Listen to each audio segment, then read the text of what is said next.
Hello and welcome to another video. In today's video you join us in a very crowded workshop because we have plenty of our newly working tractors in here. Projects for friends, parts for upcoming projects that will get introduced later down the line, and what we'll be working on today, which is our blue 1961 Rideamatic.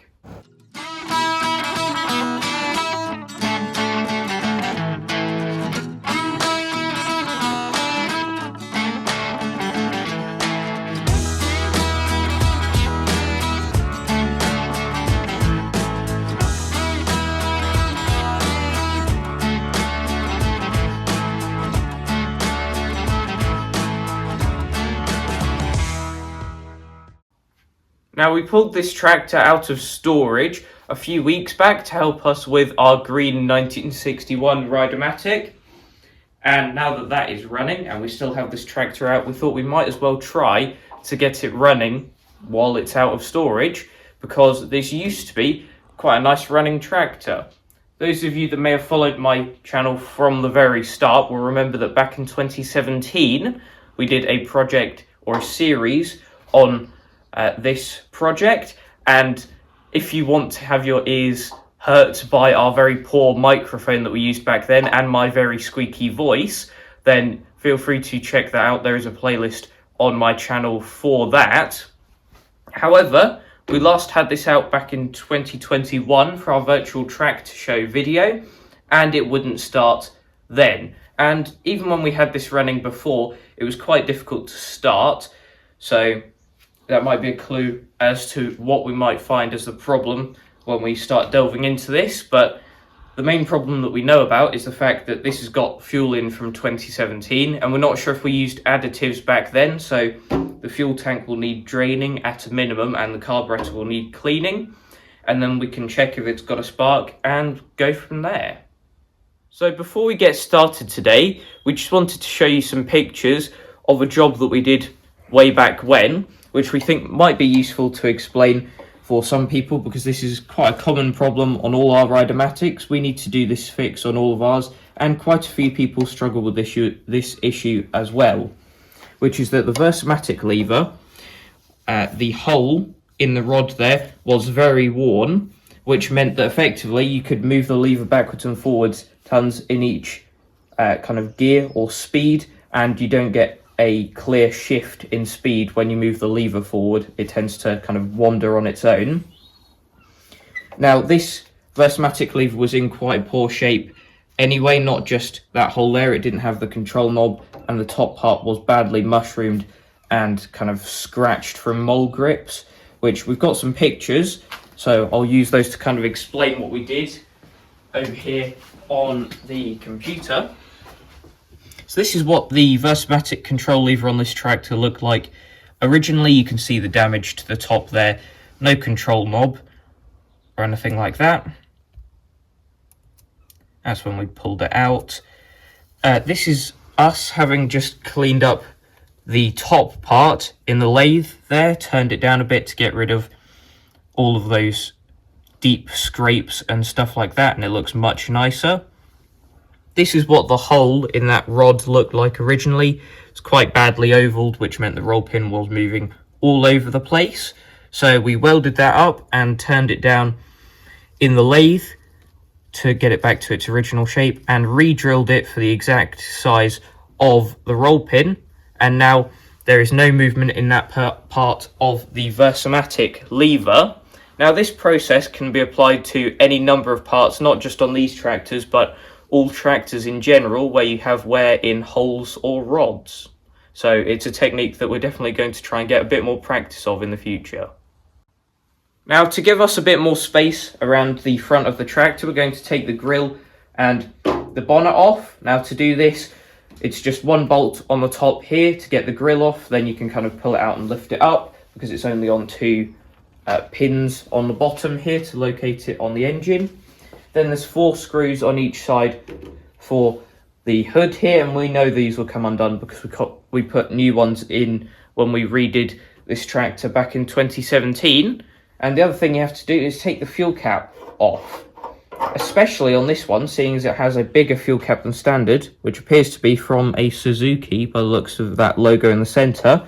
So, something we've done in preparation for this video is we bought a replacement fuel cap for it, which is closer to the original, which we will be fitting later on once the fuel tank has been drained and cleaned out if need be. But we will whip these parts off and see where we are.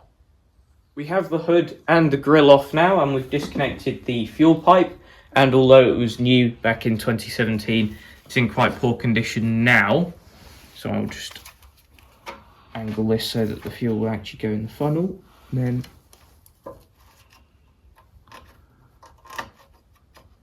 try to undo the fuel tap if I can. There we go. Oh, it didn't look very nice, did it? No, not at all.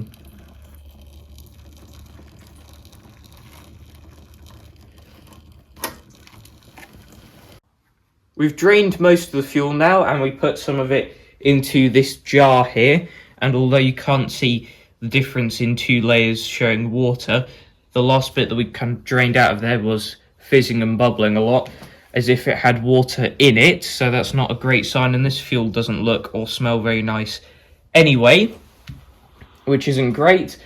And there's still a little bit left in the tank, so we're probably going to have to take that off to clean it out, and we put some releasing agent on the nuts on the fuel tank straps so that can be kind of soaking in, ready for when we take that off, which in theory we shouldn't have any issues because we took this off a few years ago when we were doing this tractor anyway, so they should come undone, but that's just in case. And you've seen enough of us taking fuel tanks off and putting them back on these Rideamatics, so we'll do that off camera.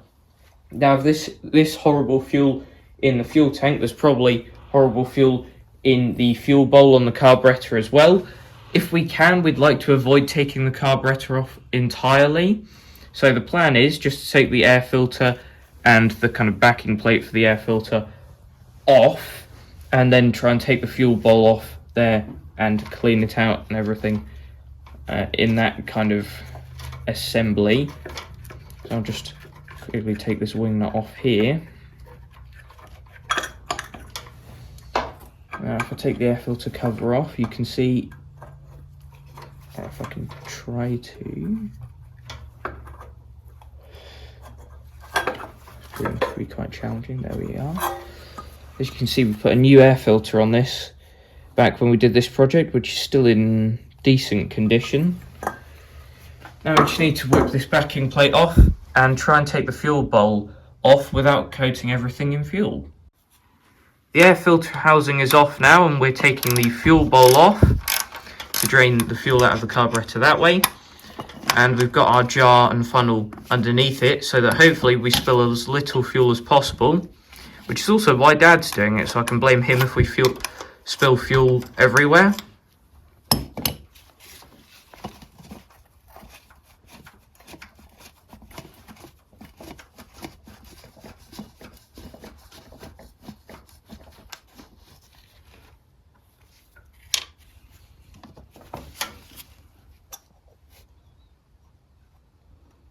I think it's empty.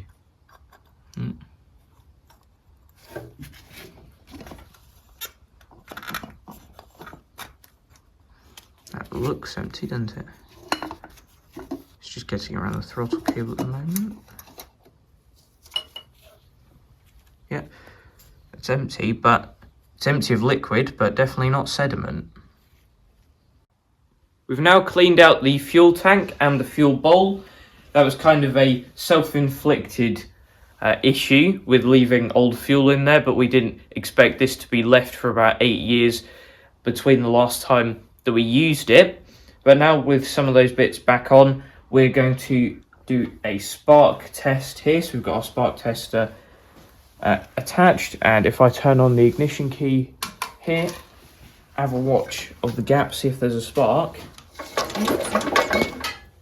Anything? No. So we have no spark then, so the first thing we're going to look at is the points, which, as you can see where the points cover is, that's really not in an easy place to get to, so we may well unbolt a couple of engine bolts and pivot this to try and get better access to it, but we will come back to you in just a minute having done that. So we have 3 of the engine bolts out. We left the front left one on, which is the one here, so that we could pivot this around without having to take off the belt, which is a plus side. And as you can see, we can get to the points, which we've already taken the points cover off, cleaned them up and gapped them to 20 thou as they should be, using Dad's new feeler gauges, which I got them at Christmas, which they're nice fake-on ones. And now we're ready to test if this has a spark, which we will switch over who's holding the camera, and my assistant can have a go at it. I just need to put the key on. There we are. Ready? Yep. Didn't see a spark that time. We'll give it another go. Okay, there was a spark there that time. Well, let's have another go, just make sure it's consistent. Yep.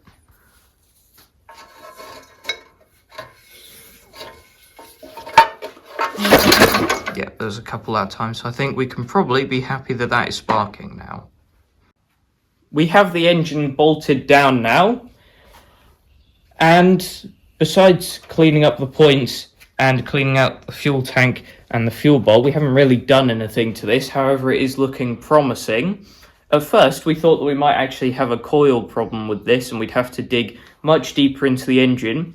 However, since this seems to have a decent spark on it, we think that isn't the case, so that's good, but let's not get ahead of ourselves just yet.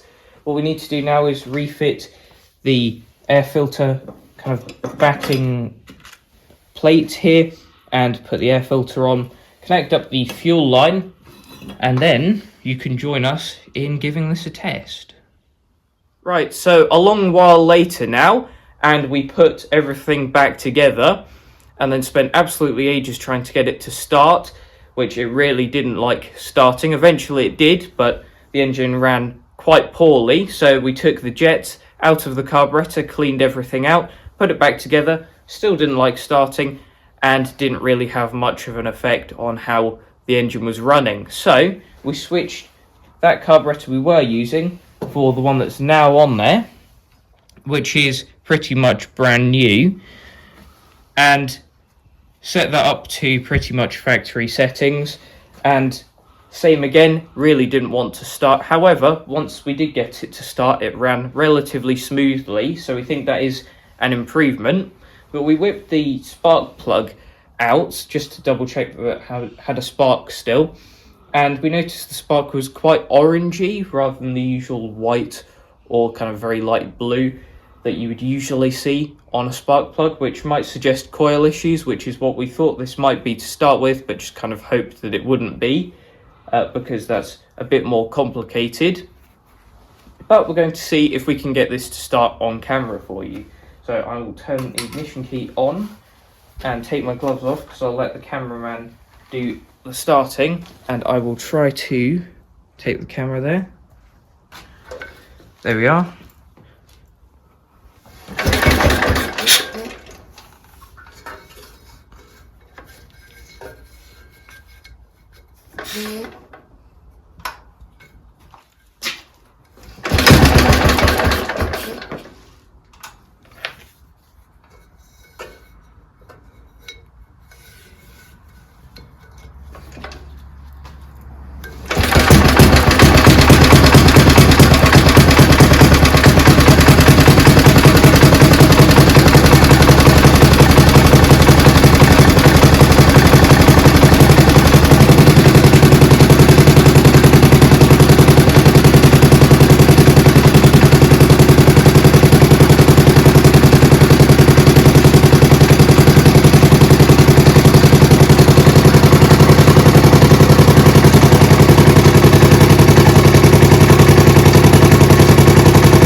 There, it didn't actually take too much to get this started on video, but obviously that's because the engine was hot, and I'm not sure if we were going to cold start this that it would be that easy ever at the moment. But once it was started, it runs all right. Now, something we'd noticed is there's this inspection hole on the backing plate here, on the kind of flywheel end of the crankshaft, and you probably can't see it on video. You can see the flywheel and the back part of the backing plate, but if you look in between the two, there's a kind of darker slit. You can just about see something through there, which is the coil, which appears to have a little crack in it. Now, if you remember back to our 1960 Rideamatic project, when we pulled the flywheel on that, the coil was badly cracked, and that was the problem with the ignition system on that. But we've actually got that coil out again, and you can see what that looked like. Now, the crack doesn't look this bad on the 1961 Rideamatic's coil, but there's definitely a crack there. So we think that may be the issue causing this not to start easily. Now, although it's tempting to do this job and get it out of the way, we don't have time to do it today, and that would mean leaving it in the workshop in bits, and we don't really fancy doing that when we have so many other projects on the go that we want to be getting on with. So this tractor is getting put on hold for now. At least we will come back to this, and at least from today we know that once you get it started, this does run all right, and we've put some fresh fuel in there with additives in it, so it's not going to go bad.